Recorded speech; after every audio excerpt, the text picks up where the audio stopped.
నమస్తే. ఇన్నాళ్ళు నన్ను సపోర్ట్ చేస్తూ, ఎంకరేజ్ చేస్తూ మీ ప్రేమని నాకు అందిస్తున్న ప్రతి ఒక్కరికి కృతజ్ఞతలు.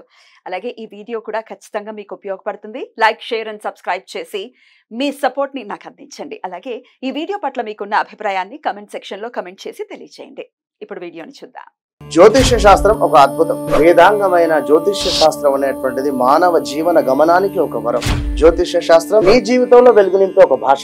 ఆ భాష నీకు అర్థమైతే ప్రకృతి నీతో మాట్లాడుతుంది. అస్ట్రాలజీ నేర్చుకోవాలి అనుకునే వారికి అద్భుత అవకాశం. మురళీధర శర్మ గారి అస్ట్రాలజీ క్లాసెస్ అతి త్వరలో మొదలు కాబోతున్నాయి. 100% జాబ్ గ్యారంటీ. వివరాల కొరకు సంప్రదించండి.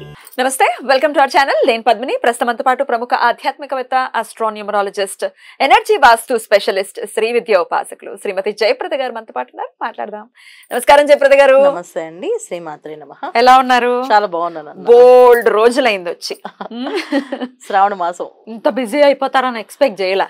ఉండే అవకాశం మనకి శ్రావణ మాసంలో చాలా పూజలు ఉంటాయి కదా, కంటిన్యూ పూజలు, ఫంక్షన్స్ కాదు పూజలే. పూజలైనా చాలా ఇష్టం పూజలే. ఎందుకంటే శ్రావణ మాసం అంటేనే లక్ష్మీ అమ్మవారి అనుగ్రహం ఒకటి, చంద్రుడు ఉండే మాసం అది.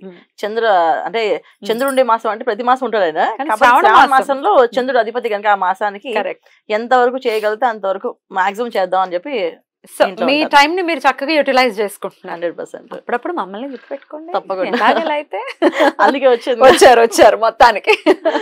ఎనీవేస్, బోర్డు మీద గ్రహమాలిక యోగం అని రాశారు. ఏం చెప్పబోతున్నారు? ఏమిటి గ్రహమాలిక యోగం అంటే? ఇది కొన్ని ఏళ్లకి, కొన్ని సంవత్సరాలకు అప్పుడప్పుడు అలా మనకి అదృష్టం భగవంతుడు వరాలు ఇస్తుంటాడు అనమాట. రేర్ అనుకోవచ్చా? చాలా రేర్ కాంబినేషన్స్. ఒక్కసారి 20లో ఒకసారి వచ్చినట్టుంది, తర్వాత మళ్ళీ ఇప్పుడు 24లో వస్తుంది. మళ్ళీ ఇంకెప్పుడు వస్తుందో అనేది మళ్ళీ లెక్క వేసుకోవాల్సిందే. కాకపోతే ఏంటంటే కొంచెం ఎనాలిసిస్ చేయడంలో అలవాటు అయిపోయింది కనుక ఇలా వచ్చింది కదా. అన్ని రాశుల్లో ఒక్కొక్క గ్రహం ఉండదు ఒక అదృష్టం, ఏ జాతకులకైనా సరే. సో అంటే ఏ ప్లేస్ లో ఏ గ్రహం, అది శుభం అవని పాపం అవని ఏమైనా ఉండదు ఏంటి, కానీ ఒక రాశిలో ఒక గ్రహం ఉండడం అంటే అది ఒక పాజిటివ్ ఎనర్జీ. సో ఆ ఎనర్జీస్ అనేది అన్ని రాశులు ఒక్కొక్క గ్రహం అలా లైన్ గా వెళ్ళడం అనేది దాని ఒక యోగం అంటాం. సో ఈ యోగం అనేది దేనికి అంటే, ఈ యోగంలో పుట్టిన వాళ్ళకి మహాజాతకులు, కారణ జన్మలు, ఏదో దేశానికి సేవ చేయడానికో, దేశాన్ని ఉద్ధరించడానికో, ఏదో మార్చడానికో, జీవితాలు మారడానికో ఏదో ఒక కాంబినేషన్స్ ఉన్నప్పుడు భగవంతుడి అనుగ్రహంతో వచ్చిన గ్రహాలు అంటారు వీటిలో. సో ఆయన ఇచ్చిన వరం ఇచ్చినప్పుడు ఇలాంటి ఏర్పడుతుంది ప్రకృతిలో మనకి సహజంగా. సో గోచారంలో మనకి ఇలా రావడానికి కారణం ఏంటంటే ఒక ఏదో మహాజాతకం, మహా చేంజెస్ జరగబోతుంది మన దేశంలో. ఎన్నాళ్ళు ఉంటుందండి ఈ గ్రహమాలిక యోగం? ఇది గ్రహమాలిక యోగం అనేది జస్ట్ మనకి 2 రోజులు ఉంటుంది అన్న. 2 రోజులే తక్కువ, చాలా 2 రోజులు. చంద్రుడు ఉండాలి మేషంలో. చంద్రుడు అంటే ఇప్పుడు గ్రహమాలిక యోగంలో చంద్రుడు అనేది కరెక్ట్ గా ఆ ప్లేస్ లో ఉంటేనే మనకి ఆ యోగం కనిపిస్తుంది. మొత్తం అన్ని గ్రహాలు మీరు అన్నట్లు వరుసగా రావాలి. ఎప్పుడు ఉండబోతున్నాడు చంద్రుడు అక్కడ? చంద్రుడు మనకి ఈ నెల మనకి 23 రాత్రి 8 గంటల నుంచి 23వ తారీఖు రాత్రి 8 గంటల నుంచి 25 రాత్రి 10 గంటల వరకు. 2 days. సో ఈ టైంలో పుట్టిన వాళ్ళు మహాజాతకులు బ్రహ్మాండంగా ఏదో సాధించడానికి పుడతారు అనమాట. అవతార పురుషులు, అమ్మాయిలైనా అబ్బాయిలైనా సరే ఏదో ఒక సాధించడానికి జన్మ తీసుకునే వాళ్ళు అని చెప్పవచ్చు. సో జనరల్ గా ఏంటంటే ఇలా ఉండడం అనేది చాలా అరుదు, చాలా బాగుంటుంది. అబ్బా కొంతమంది జాతకం చూడగానే మురిసిపోతూ ఉంటాం, అబ్బా ఏం జాతకం అయ్యింది అని చెప్పేసి. అలాంటి మురిసిపోవడంలో జాతకాల్లో ఇది ఎక్కువగా ఉంటుంది. సో ఇలా రావడం వల్ల కొన్ని రాసుల వాళ్ళకి శుభంగా జరుగుతుంది, కొన్ని అది కూడా ఉంది. ఫలితాలు, మంచి ఫలితాలు ఉన్నాయి. కొంతమందికి అశుభ ఫలితాలు కూడా ఉంటాయి. మరి శుక్రుడు అక్కడే ఉంటున్నాడండి, లేకపోతే శుక్రుడు మారుతాడు? శుక్రుడు ఒక రోజు అటు ఒక రోజు ఇటు ఉంటాడు. ఒక రోజు గ్రహమాల యోగంలో ఒక రోజు ఇక్కడ రవితో, ఒక రోజు కేతుతో ఉంటాడు. ఓకే. మరి అప్పుడు మహజాతకులు అవుతారు అని అన్నారు కదా, శుక్రుడు నీచపడుతున్నాడు కదా, పర్వాలేదా? పర్వాలేదు అన్న. అంటే అన్ని రాసుల వాళ్ళకి యోగం ఉండదు, ఇది కొన్ని రాసుల వాళ్ళకి యోగం. ఎవరికి యోగంగా ఉంటుందంటే మేషరాశి వాళ్ళకి బాగుంటుంది ఖచ్చితంగా. తర్వాత వచ్చే సింహరాశి వాళ్ళకి బాగుంటుంది. తర్వాత కర్కాటక రాశి వాళ్ళకి కొంచెం మధ్యమ ఫలితాలు ఉంది. తర్వాత మళ్ళీ ఇక్కడ వచ్చేసి ఇక్కడ కన్యాకి, మళ్ళీ తులకి కూడా మధ్యమ ఫలితాలే. సో బ్రహ్మాండంగా ఉండే ఏవైతే ఉన్నాయో, ఈ గ్రహాలు ఉన్నాయో అవి బ్రహ్మాండంగా ఉంటాయి. ఏవైతే లేవో అవి కొంచెం మిశ్రమ ఫలితాలు. సో 2 రోజులకి అయిపోయేది వచ్చేది నష్టం లాభాలు ఏం లేవు, కానీ కాకపోతే తెలుసుకోవడం అంతే. యోగము ఒక్క సెకండ్ లో రావచ్చు మనకి. 100%. ఒక్క సెకండ్ లో జీవితం మారిన సందర్భాలు ఉంటాయి, ఒక్క డెసిషన్ మారిన సందర్భాలు ఉంటాయి. అలాంటి డెసిషన్స్ తీసుకునే అవకాశం వీళ్ళకి నిండుగా ఉంది పుష్కలంగా ఈ గ్రహమాలిక ఉండడం వల్ల. సో ఈ మెయిన్, అన్నిటికంటే మెయిన్ ఏంటంటే ఎప్పుడైతే గ్రహాలన్నీ ఇలా అనుకూలంగా ఉన్నాయో మనకున్న అనుష్ఠానాలు జపం తపస్సు ఏవైతే ఉన్నాయో అవన్నీ చేయడం వల్ల బాగా సిద్ధిస్తాయి. చాలా మందికి శని భగవానుడు బాగాలేదు, ఇబ్బంది పడుతున్నాడు, హనుమాన్ చాలీసా పారాయణ చేయండి ఆ రోజంతా. ఇంట్లో హనుమాన్ చాలీసా భజన పెట్టి చేయించుకోండి, ఇంకా బ్రహ్మాండంగా ఆ డిఫరెంట్ ఎనర్జీస్ పనిచేస్తాయి. ఈ 2 days కూడా చాలా 2 days 1 day చేయండి. ఒక రోజు లేదు మాకు అంత స్తోమత లేదు అంటే గంట సేపు చేయండి. లేదు మీరు ఒకరే చదువుకోండి, 41 times చదవండి, చాలా బాగా రిలీఫ్ వస్తుంది. అలాగే ఇప్పుడు మనకి కుజుడు ఎక్కడైతే మిథునంలో పడ్డాడో, కుజుడు జనరల్ గా మిథునంలో వస్తే ఏమవుతుంది, జనరల్ గా రిలేషన్స్ లో ఇబ్బందులు, గొడవలు, కొట్లాట్లు జరుగుతూనే ఉంటాయి. దీనివల్ల ఏంటి, మనం కొంచెం ఆరాధించాల్సిన గణపతి ఆరాధన. సో ఆ డిఫరెన్సెస్ తగ్గుతుంది. ఓకే మనం ఎందుకు మాట్లాడాలి, కామ్ గా ఉందాం, ఎందుకు మాట్లాడాలి, ఇప్పుడు ఈ సమయంలో చెప్పకుండా ఉందాం, ఇలా జరుగుతాయి. సో ఆ పని గణపతి ఆరాధన. సో గణపతి ఆరాధన శ్రీకృష్ణంతో పూజ చేయడం కానీ, అభిషేకం చేయించుకోవడం కానీ, గణపతి తర్పణాలు చేసుకోవడం కానీ, గణపతి దేవాలయంలోకి వెళ్ళి లడ్డూలు పంచడం కానీ, ఇలాంటివి చక్కగా చేసుకోవడం వల్ల వీళ్ళకి మంచి ఫలితాలు అందే అవకాశం ఎక్కువగా ఉంది. ఇంకా మేషరాశి వాళ్ళు ఆంజనేయ స్వామి ఆరాధన, ఖచ్చితంగా ఆంజనేయ స్వామి ఆరాధన చేయడం వల్ల వీళ్ళకి అన్ని పనులు అనుకూలంగా జరుగుతాయి 100%. ఇలా వీళ్ళు ఒక్కొక్కరు చేసుకోవడం వల్ల. లేదు మాకు అనుష్ఠానం ఉంది, జపం ఉంది, మంత్రం ఉంది అంటారా, మీ మంత్ర సాధన చేయండి. ఈ 2 రోజులు మంత్రం ఎంత వీలైతే అంత సాధన చేస్తూ ఉంటే అన్ని అనుకూలంగా ఉంటాయి. లేదంటే నవగ్రహ స్తోత్ర పారాయణ చేయండి అందరూ చక్కగా. సో చేయడం వల్ల చాలా విశేష ఫలితాలు. అసలు ఎలా బాగుంటుందో అసలు మీరే చెప్తారు నాకు. ఏదైనా పని అనుకోండి, సంకల్పం అనుకోండి, ఆ సంకల్పం పెట్టుకొని చేయండి. ఎందుకంటే ఊరికే చేయడం కంటే నాకు ఈ ఉద్యోగం కావాలి, నేను ఉద్యోగం కోసం ఈ 2 రోజులు ఈ నవగ్రహ స్తోత్ర పారాయణ చేస్తాను, చేయండి, రిజల్ట్ చెప్పండి.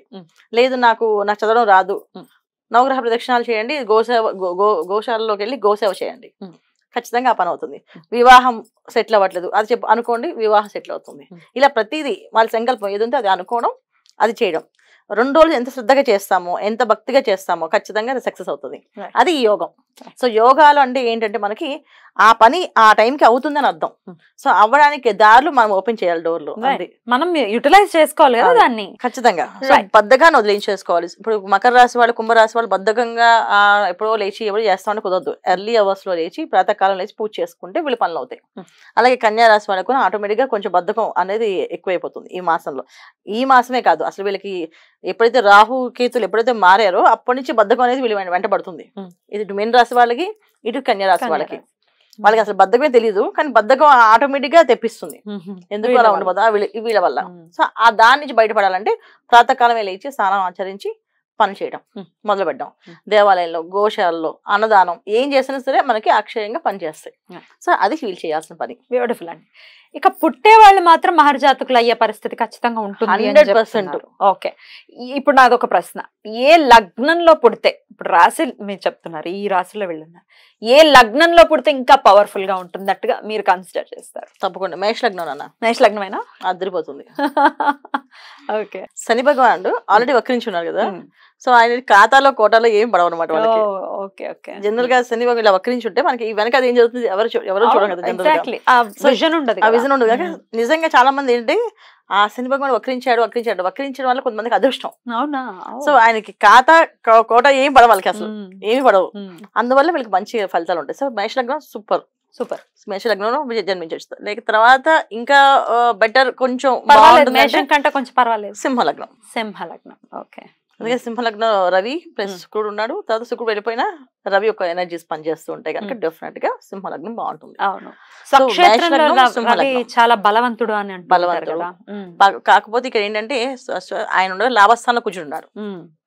సో ఇద్దరు కూడా పవర్ఫుల్ గా ఎనర్జీస్ పనిచేస్తాయి. అందువల్ల సింహలగ్నం బాగుంటుంది. సో అయితే ఈ 2 రోజులు ఎర్లీ మార్నింగ్ పుట్టేవాళ్ళు, సూర్యోదయానికి పుట్టే వాళ్ళు అయితే సింహలగ్నానికి పుడతారు, రాత్రి అయితే మేష లగ్నానికి పుడతారు. సూపర్. అంటే మన చేతుల్లో ఏముండదు అన్న, పైవాడు అది. సో మన ఆపరేషన్ పెట్టి డేట్ పెట్టినా సరే ఆ టైం డాక్టర్ ఇన్స్ట్రక్షన్ ఇచ్చాయని రాలేదండి అని చెప్పండి, ఎవరు. కానీ ఈ రోజులు ఏ లగ్నం పుట్టినా పర్లేదు, మహాజాతకులే ఏ లగ్నంలో పుట్టినా. కాబట్టి ఈ లగ్నంలో పుడితే ఇంకా బ్రహ్మాండంగా ఉంటుంది.